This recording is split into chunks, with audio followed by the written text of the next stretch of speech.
welcome to another episode of Trade Australia's 2024 Consulate series. Today I've actually got the absolute pleasure to be joined by the Consulate General of the Republic of Malta here in Melbourne, Gioconda Schembri. Gioconda, wonderful to speak to you. Thank you for having us. It's our pleasure, Lawrence, and welcome to the Consulate of Malta. Thank you. So, Gioconda, please tell us about your background, and you've only recently taken on the role of Consul General here in Melbourne. That's right. I've been appointed as the Consul General from the 30th of October, so it's a very new position.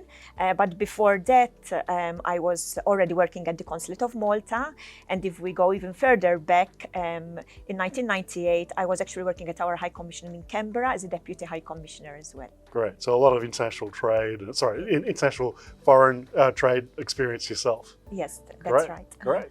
Giaconda, tell us about, I think Malta is one of those sort of less known markets and opportunities. Tell us about some of the things that are taking place between Australia and Malta right now and some of those key sectors of trade and investment as well. Okay. The trade between Malta and Australia, because I suppose of the distance and because of Malta, a relatively small market, is not at the position that we would like it to be. So I think this is a great opportunity to showcase Malta and what opportunities it can offer to Australian investors. Malta, it is situated at the crossroads of the Mediterranean between Europe and Africa. And as such, it has a long tradition of international trade. It is also a member of the European Union, and in this way it can offer Australian companies great opportunities to access the vast European free market. It also can act as a springboard for Australian companies to access the North African and Middle Eastern markets, because Australian companies can even enter into joint ventures with Maltese companies to access these third countries. Another advantage of trading with Malta is that Malta is a very stable and peaceful country. And it also has a very strong economy. And our economy not only survived, but it even thrived despite the long-term effects of the pandemic, as well as the current unstable international situation because of the war in Ukraine, as well as the conflict in the Middle East. I think another advantage of doing business in Malta is our workforce. Now, Malta, we have no natural resources. Our only resource are our people. And Malta has a highly skilled, very adaptable, and also a multilingual workforce. And also, if we speak about different fields which have potential for collaboration, we can name iGaming, financial services as well, pharmaceuticals, as well as IT. Wonderful, great. Well, I know that those trade opportunities, as you say, the unique positioning between that whole massively emerging sector with Africa is really important. And EU, as we talked about off camera, I think Australian companies are really interested to diversify their global supply chains and sourcing and partnerships, investments. So it's a great time to really explore markets such as Malta. Yes, that's right. Lawrence, as the expression goes, good things come in small packages. Yes. And I think Malta, in the last few years, has established itself as one of the world's most successful small economies. Fantastic. And I hope that Australian companies will be able to tap into that. Yeah, I'm sure they'll definitely look at that. And now with your role, that leads into the next question, Giaconda. So do you have any programs or initiatives coming up for 2024 with the consulate here in Melbourne? Yes, well, 2024, Lawrence, is a very important year for Malta because we are celebrating a number of milestone anniversaries. So to start with, on the 31st of March, we celebrated the 45th anniversary from our Freedom Day, which when in 1979 the British closed their military base in Malta. Then in April, we also have our new president, which is Miriam Spiter de Bono, which is the third female president since we became a republic in 1974. And we hope to welcome her in the near future. Wonderful. Also on the 1st of May, Malta is celebrating the 20th anniversary from when we became full members of the European Union. Right. Then in September, on the 21st of September, it will be our 60th anniversary of our independence. And then in December, 50 years from when we became a republic.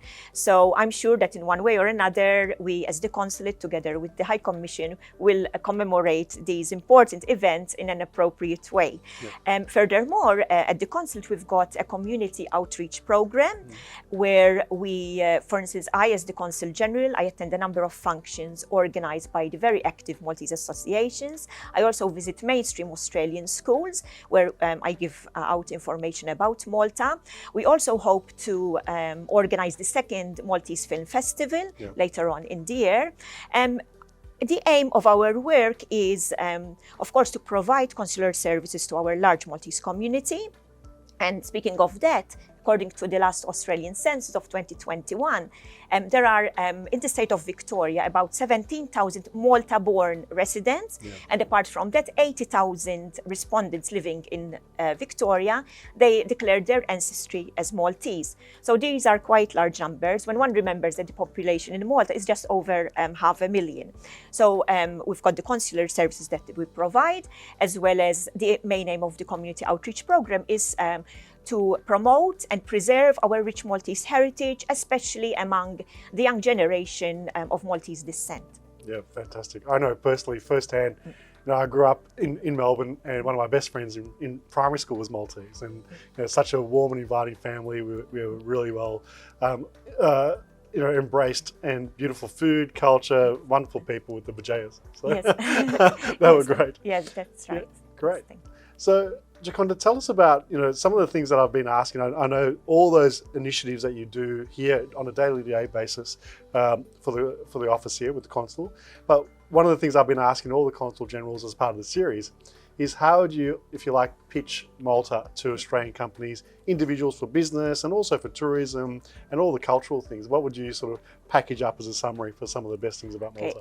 Speaking about tourism, besides the hospitality that you experience firsthand with the Maltese family, we also have, we are blessed with beautiful weather all year round, beautiful beaches, and also some of the most amazing historic sites that even are older than the pyramids in Egypt and Stonehenge in England. And regarding trade opportunities, I believe that the main attractions for the Australian investor are our strategic position that I already mentioned, where an Australian investor can have, so to speak, one foot in each continent, which is a very enviable position to be for any company. Also, we've got a very modern transport and telecommunication infrastructure with easy and very rapid access to destinations worldwide. We mentioned earlier as well, we are a very peaceful and stable country, and we can offer low setup costs and great tax rates and tax incentives as well. And last but not least, our resource, our people, highly adaptable, very flexible, and English speaking, and with a can-do attitude. Fantastic. Yes, and here I would like to extend an invitation, if I may, to all Australian companies that are interested in doing business with us. Please contact us at the Consulate, and we're always more than happy to give you information, as well as link you up with the appropriate agencies, both in Malta and Australia, because in Australia there is also an Australian Maltese Chamber of Commerce. Yeah. And that's great. Thank you so much, because I was going to ask that. How do people find out more and get in touch with you? And I think the Maltese Chamber of Commerce here in Australia would be a great association to partner with you and your role here as well. Yes, and that's right. In fact, the aim of the Chamber of Commerce is to promote and support business between the two countries. Fantastic. Great. Well, thank you so much, Giaconda. It's been an absolute delight to speak with you. Thank you for being part of the 2024 Consulate Series. Congratulations on the new role, and I'm sure we'll be in touch and speaking more with you over the coming year, especially with such a big year for 2024. Okay, thank you, Lawrence, and thank you to Import Export TV, and thanks for this great and wonderful opportunity. Our pleasure. Thanks so much, Giaconda. Thank you.